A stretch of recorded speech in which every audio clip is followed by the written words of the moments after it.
नमस्कार दोस्तों, और ये आज की इस कहानी का नाम है गवारी। से पहले अगर अपने चैनल पहली बार आए हैं तो प्लीज़ सब्सक्राइब कीजिए। पढ़ी लिखी गवारी हो क्या? बिल्कुल। तुम्हें पता नहीं है, खाना परोसने से पहले चख कर देख लेना चाहिए कि एक बार की नमक है या नहीं, कम है या ज़्यादा। कितना बकवास खाना बनाया है तुमने। आज पूर्वी खाने का एक कौर मुंह में रखते ही मोहित पूर्वी पर चिल्लाया। पूर्वी आज शायद नमक डालना भूल गई थी। ओ, नमक नहीं डाला? क्यों? मैंने सॉरी। मोहित ने ये लो नमक नमक पकड़ाते हुए पूर्वी बोली। पर इससे मुझे गवार कहने की कहाँ जरूरत आ पड़ी? इतनी बड़ी गलती तो नहीं है। नमक डालना भूल गई होगी आप जल्दी में। हाँ, तुम्हें तो हमेशा जल्दी ही लगी रहती है। पता नहीं घर पर रहकर क्या करती हो। ऑफिस जाना पड़ता तो पता नहीं खाना भी बना पाती या नहीं। मोहित तज कसते हुए बोला। मोहित, ऑफिस का गुस्सा मुझ पे निकाल रहे हो? घर पर रहकर क्या करती हो ये बताने की जरूरत नहीं है मुझे। पूर्वी का गला बोलते बोलते रुड़ने लगा। अब छोड़ो बात का बतरंग मत बनाओ, मुझे तुमसे कोई बहस नहीं करनी, कहकर मोहित चुप हो गया। पर पूर्वी के गले से अब खाना नीचे नहीं उतर रहा था। मोहित ऐसा ही था, प्यार तो बहुत करता था पूर्वी को, पर कभी कभी अपने ऑफिस का गुस्सा पूर्वी पर ऐसे ही निकाल देता था। उसको लगता पूर्वी के पास काम ही क्या है करने को। घर पे पूर्वी भी कम पढ़ी लिखी नहीं थी। उसने बीएससी बीएड किया था और शादी से पहले प्राइवेट स्कूल में नौकरी भी करती थी। पर ससुराल में ज्वाइंट फैमिली थी। दादी, सास ससुर, जेठ जेठानी सभी थे घर पे। पर और अच्छा खाता पिता परिवार था। तो मोहित ने पूर्वी को आगे नौकरी करने कंटिन्यू नहीं करने के लिए मना कर दिया था, ताकि वो घर पे रहकर उसके माता पिता की अच्छी से देखभाल कर सके। शादी के 2 साल बाद मोहित का ट्रांसफर दूसरे शहर में हो गया और मोहित और पूर्वी वहीं शिफ्ट हो गए। मोहित का ऑफिस घर से काफी दूर पे था, तो सुबह जल्दी निकलता और लेट वापस आता। घर और बच्चों की सारी जिम्मेदारी पूर्वी पे आ गई और वो चाहते हुए भी नौकरी नहीं कर पाई। आज पूर्वी किसी काम में व्यस्त थी, तो शायद नमक डालना भूल गई थी और इसी बात को लेकर मोहित उसे इतना सुना रहा था। अचानक फोन का घंटी टिन टिन कर बजा। पूर्वी फोन उठाती है। हेलो पूर्वी, कैसी हो बेटा? हाँ माँ, मैं बस ठीक हूँ, आप बताओ। ठीक तो नहीं लग रही हो, आवाज लग रहा है आज फिर अनबन हुई है मोहित जी से। बता क्या बात है बेटा?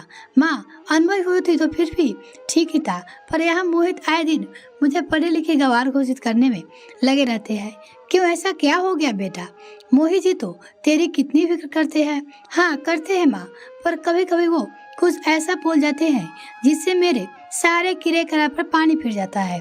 और पूर्वी नग्न बात माँ को बताती है और फिर रोने लगती है। अरे बेटा, तो उन्होंने ऐसे ही गुस्से में बोल दिया होगा, तो दिल पे मत ले, कल तक वो बिल्कुल भूल भी जाएंगे ये सारा गुस्सा। हाँ माँ ठीक है, चलो मैं अब रखती हूँ, मेरा काम पड़ा है अभी। और रात में मोहित सच में सब भूल गया, पर पूर्वी को रह रह कर ये बातें याद आ रही थी कि तुम पढ़े लिखे गंवार हो क्या। खैर, रोते रोते उसकी आंख कब लग गई उसे पता ही नहीं चला। अगले दिन संडे था और मोहित शाम को ऑफिस की किसी पार्टी में जाना था, तो पूर्वी से बोला, मेरे बालों में थोड़ा कलर कर दो प्लीज। पूर्वी, माय डियर, असल है पूर्वी उसका कोई काम चलता नहीं था, फिर भी उसको क्रेडिट देने के बजाय उसे कुछ बोल ही देता था। पूर्वी कलर करने लगी, थोड़ा कलर उसके स्किन पे लग गया। और ऐसे ही होता है, जब हम हेयर कलर करते हैं तो थोड़ा कलर स्किन पे और स्कैल्प पे लगना स्वाभाविक है। ये क्या पूर्वी, जब तुम्हारा मन नहीं था तो मना कर देती, पर ऐसे बिगाड़ते तो मत कर देना। गवारों वाली हरकत। मोहित, इतना चिल्लाने की क्या जरूरत है? शैम्पू करोगे तो हट जाएगा, नहीं तो कोकोनट ऑयल लगा लो। मैंने पहले कहा था ना कि लोशन या क्रीम लगा लो। कलर करने से पहले तुमने मना कर दिया और ये हो गया तो मुझ पे चिल्ला रहे हो। पूर्वी उससे बहस करना अपना संडे बर्बाद नहीं करना चाहती थी और हाँ, वहाँ से चली गई। आए दिन पूर्वी और मोहित में फालतू बातों को लेकर झगड़ा होता रहता और लड़ाई का सारी ठिकरा पूर्वी के माथे मार दिया जाता, ये कहकर कि तुम गवार ही रहोगी। अब पूर्वी ने कम बोलना शुरू कर दिया और मोहित को इससे कोई फर्क भी नहीं पड़ता, क्योंकि उसके सारे काम तो समय से पूरे ही हो जाते थे। थोड़े दिन बाद पूर्वी की ननद रश्मि मिलने आई हुई थी तो पूर्वी बहुत खुश थी क्योंकि उसकी ननद ने उसकी बहुत बनती थी। वो मनी हर बात उससे साझा करती थी।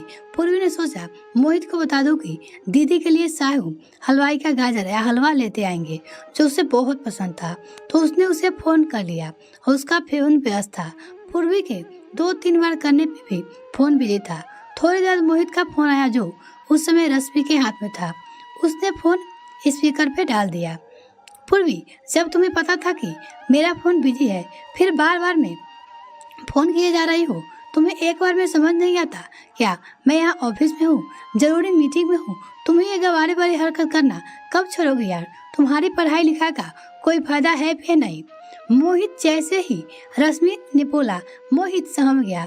दीदी आप? मुझे लगा पूर्वी है। पूर्वी है तो क्या, तो कुछ भी कैसे ही बोलेगा। उसकी दीदी बोली, तुम घर पे आओ फिर बात करते हैं। कहकर रश्मि ने फोन रख दिया। पूरी जो पीछे खड़ी सारी बातें सुन रही थी रोने लगी और रश्मि को सारी बातें उसे ने चाहते हुए भी बतानी पड़ी। शाम को मोहित घर आया तो रश्मि ने सॉरी बोला। रश्मि से मोहित अपनी बहन से और उसको मनपसंद गाजर का हलवा खिलाया। पूर्वी बच्चों को लेकर स्कूल के काम में बाहर गई हुई थी। रश्मि बोली, मोहित तुम जानते हो तुम्हें ये तरह की ये प्रमोशन पता है? क्यों मिल पता है? क्योंकि ये पढ़ी लिखी गवार ही इन सब के पीछे है। मैं समझा नहीं दीदी, आप कहना क्या चाहती हो? मोहित बोला, देख मोहित, ये घर की जिम्मेदारी, बच्चे की जिम्मेदारी, रिश्तेदारों की जिम्मेदारी सब पूर्वी ने अपने कंधे पे ले ली है, तभी तो अपने काम ऑफिस पर पूरा फोकस कर पाया। उसकी दीदी रश्मि बोली अपने भाई से, घर का वातावरण, मम्मी पापा की सेहत का ध्यान, जरूरतों का ध्यान पूर्वी ने अच्छे तरह से रखा है, तभी तो तनाव रहित होकर तुम अपने उद्देश्य को सफल कर पाए हो, या नहीं? तुम बताओ। हाँ दी, ये तो ठीक है। और मोहित बचपन से ही बहुत मेधावी रही है। वो अलग बात है कि इसने नौकरी करने के बजाय घर संभालना ज्यादा जरूरी और उचित समझा। और ये तो तुम्हें भी पता है कि पूर्वी पूरे तन मन और समर्पण के साथ अपने हिस्से की सारी जिम्मेदारी पूरी करती है। रश्मि बोल रही थी अपने भाई से, तुम तो सारी चिंताओं से मुक्त रखती है, तुमको कोई तर्क वितर्क नहीं करती, तुम कभी लेट पे आए तो कोई जासूसी नहीं करती, तुझ पे पूरा विश्वास करती है, तभी तो पूरे समर्पण के साथ अपना ऑफिस वर्क संभालता है और तरक्की करता है कि है कि नहीं? और सबसे जरूरी, तुम उसे कुछ भी बोलकर वो घर का माहौल खराब नहीं होने देती, चाहे खुद कितना ही परेशान हो। और आज वो भी गलती से फोन मेरे हाथ में था, इसलिए मुझे सब पता चला, वरना वो इसीलिए इतनी समझदार लड़की है कि पति पत्नी के बीच की बातें मुझे या मम्मी पापा को तक नहीं बताती, और तू उसे गवार कहता रहता है।